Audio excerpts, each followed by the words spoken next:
Sabe que eu tô sempre naquele dilema, né? O que falar, o que dizer, o que contar, o que conversar, o que provocar, o que fazer. Aí toca aqui a musiquinha que vai começar o programa, acende uma luz vermelha no estúdio e cadê? Não vem nada, um oco total. Olha, todos os olhares, atenções e expectativas voltados aí para o início da propaganda eleitoral na televisão, né? É sempre um período em que os partidos desenham, mostram com maior nitidez os desenhos que fizeram para suas campanhas, o discurso que cada candidato vai ter. Estava não sei se é uma montagem ou o que é, né, do Meirelles. Meirelles, o nosso candidato margem de erro aí, né? Está na faixa dos candidatos margem de erro, na faixa de 1%. E ele publicou, eu vi num jornal, vou procurar aqui, não sei se foi no Globo, no Estadão ou na Folha, ele aparece imitando aquele Dr. Spock, sabe, da Guerra nas Estrelas? Estratégia de campanha dele agora, né, Boechat? Mas ele vai ser o Dr. Spock. Essa pegada mais... É tipo assim, digital. Chama o Meirelles. É isso. Ele tem uma equipe bem jovem trabalhando com essa Jornada nas pegada. Estrelas. Jornada nas Estrelas. Aqui, achei. Hashtag chama o Meirelles. Pra quê mesmo, hein? Chama o Meirelles, faz o quê depois? Quando o Meirelles entrar na sua sala e começar a falar etc, etc, etc. Tá aqui, montagem que Henrique Meirelles reproduz saudação vulcana.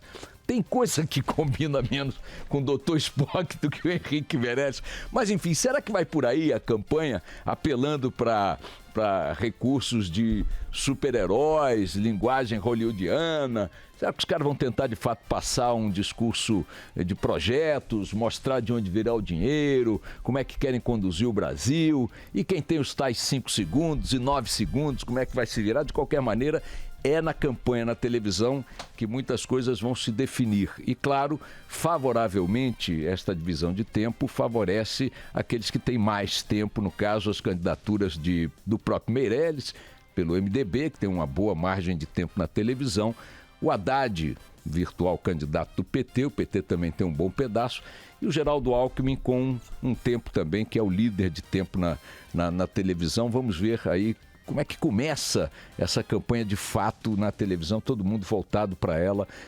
para ver se ela define rumos e tal. A Folha de São Paulo fez uma pesquisa, já tem mais ou menos uns 20 dias, um mês, dizendo que a campanha, que os eleitores, mais de 70%, quase 80% dos eleitores, um pouco mais de 70%, focam, colhem nas emissoras de TV, no noticiário das emissoras de TV e nos jornais impressos, na mídia impressa, as informações sobre a campanha eleitoral, sobre os políticos e tudo mais. 25% em torno disso estão nas redes sociais, e com a característica de que esses 25% recolhem informações sobre a política nas redes sociais e não checam essas informações, ou seja, é um público bem peculiar, bem específico. Mas a grande maioria está de olho nas TVs, nos telejornais e tudo mais. Esse é um público naturalmente direcionado para essa mídia, para essa plataforma de mídia, a televisão. Ela é a grande influenciadora e dentro dela teremos agora esse período da propaganda eleitoral começando a partir de 1º de agosto. Qual vai ser o impacto, qual vai ser a influência, em que humores vai mexer, como é que as redes sociais vão compensar este poder histórico prevalente das televisões. Começa sexta-feira agora, 31, sexta-feira, né? dia 31. Isso. E muitos candidatos sem tempo na televisão. Li hoje que o Amoedo, por exemplo, reforçou a sua equipe digital.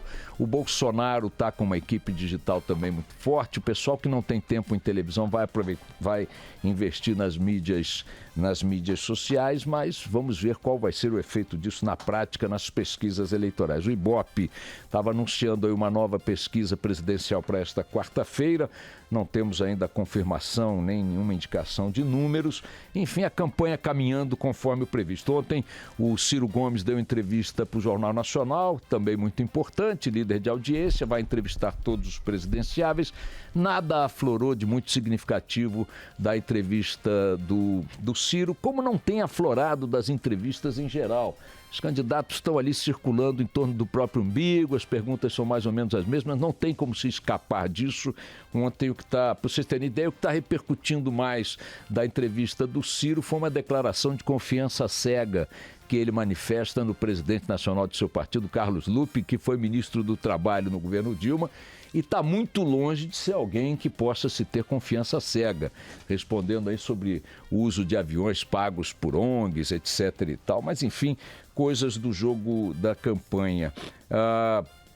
Influenciadores digitais é outro assunto que está circulando muito no noticiário, batendo muito no noticiário, teriam sido pagos pelo PT para postar manifestações favoráveis ao Partido dos Trabalhadores e a seus candidatos.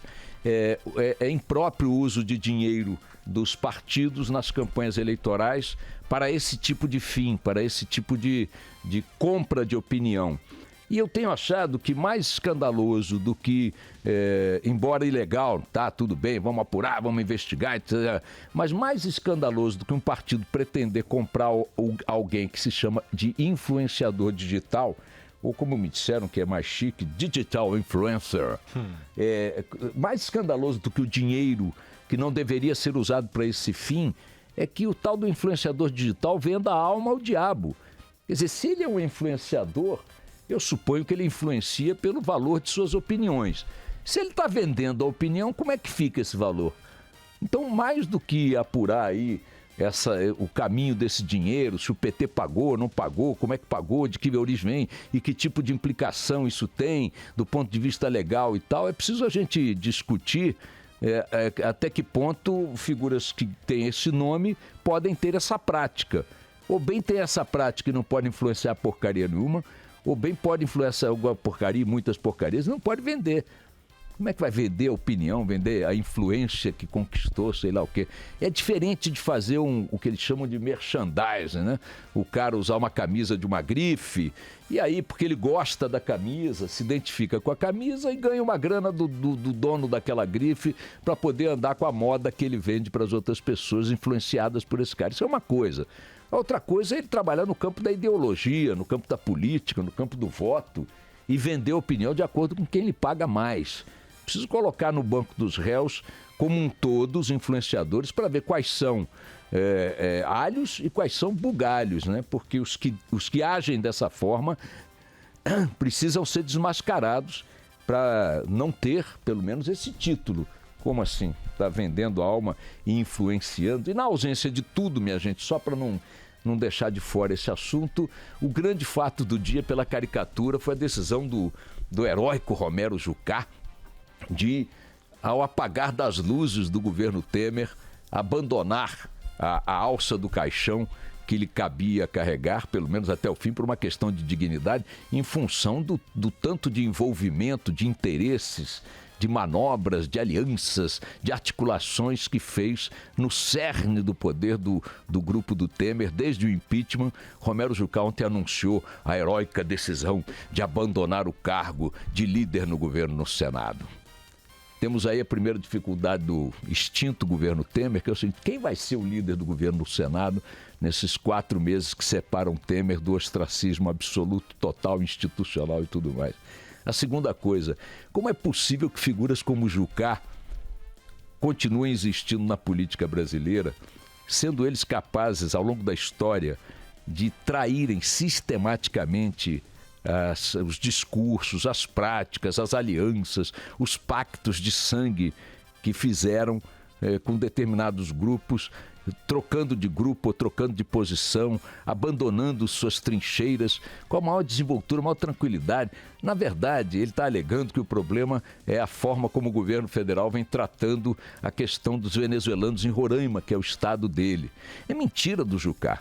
Não tem nada a ver com os venezuelanos. Ele abandonou o governo Temer porque está difícil carregar o caixão do Temer até a eleição. E ele é candidato à reeleição, está batendo cabeça lá no estado dele, em 3º lugar nas campanhas, nas pesquisas para a reeleição ao Senado. O governo Temer, no que diz respeito aos venezuelanos, está fazendo o que a lei determina. Ele não pode fechar fronteiras porque fere acordos internacionais, regras internacionais, às quais o Brasil está submetido por ter assinado esses acordos. Subscreveu, chancelou esses acordos. Não pode fazê-lo também por uma questão humanitária.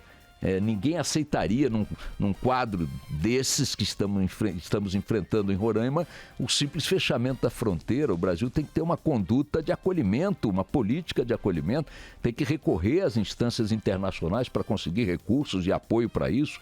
A questão dos refugiados no mundo inteiro, quando não tem um tratamento humanitário por parte dos governos ou dos países alvos dessa situação, no mundo inteiro escandaliza a opinião pública quando se toca a tiros, a bombas ou a porrada aqueles que batem à tua porta com a roupa do corpo, com crianças, com idosos e tudo mais.